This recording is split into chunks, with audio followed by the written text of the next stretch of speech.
Nous devons désormais, le moment est venu, aller plus loin et mettre en œuvre des mesures plus exigeantes dans les départements dont la situation est la plus critique. Ces départements sont donc au nombre de 16. Il s'agit des 8 départements d'Île-de-France, les 5 départements des Hauts-de-France, et puis les Alpes-Maritimes, la Seine-Maritime et l'Eure.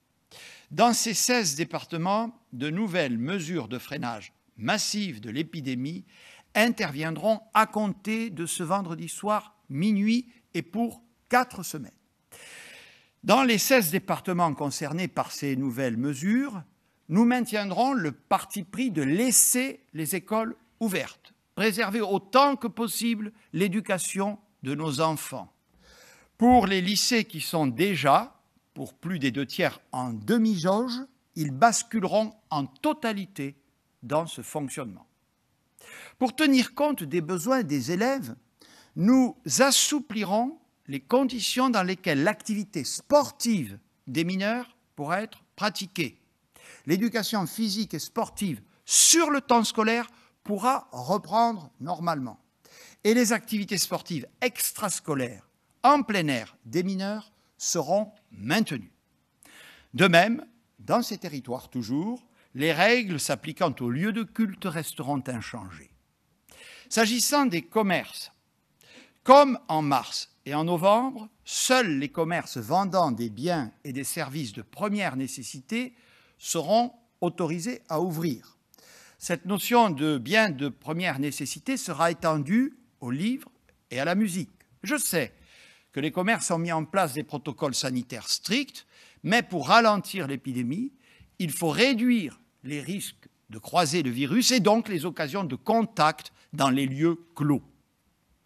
Dès lors, la fermeture d'une partie des commerces doit y contribuer, indépendamment des risques spécifiques liés à leur fréquentation. S'agissant des déplacements hors du domicile, notamment pour pouvoir s'aérer, se promener, faire du sport, ils seront encadrés, mais selon des règles plus souples qu'en mars et novembre dernier.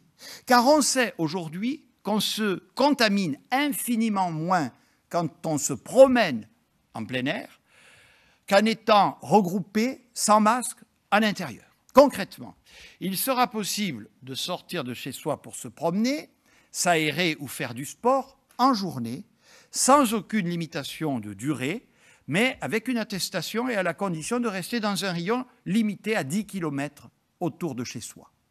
Pour les habitants des territoires concernés, les déplacements interrégionaux seront par ailleurs interdits, sauf motif impérieux ou professionnel.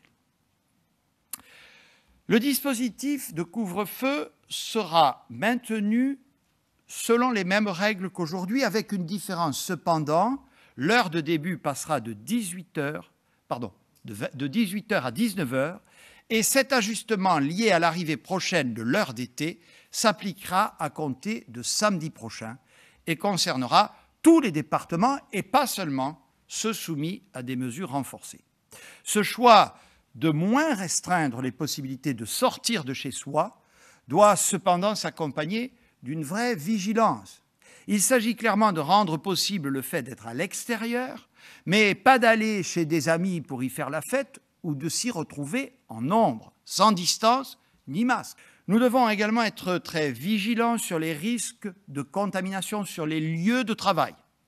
La dernière étude réalisée par l'Institut Pasteur montre que ces lieux représentent 29% des cas identifiés. Cela plaide pour que dans les prochaines semaines, toutes les entreprises, toutes les administrations qui le peuvent poussent au maximum le télétravail, tout en maintenant toujours une journée sur place pour les salariés qui le souhaitent. Au moins 4 jours sur 5 en télétravail, c'est l'objectif qu'il faut atteindre et reconnaissons-le, beaucoup d'entreprises en sont encore loin aujourd'hui. Les mesures que nous prenons aujourd'hui ont vocation à s'appliquer au moins les 4 prochaines semaines, car c'est le temps nécessaire pour qu'elles produisent un effet suffisant, sauf si, bien entendu, des résultats positifs significatifs étaient constatés dans l'intervalle.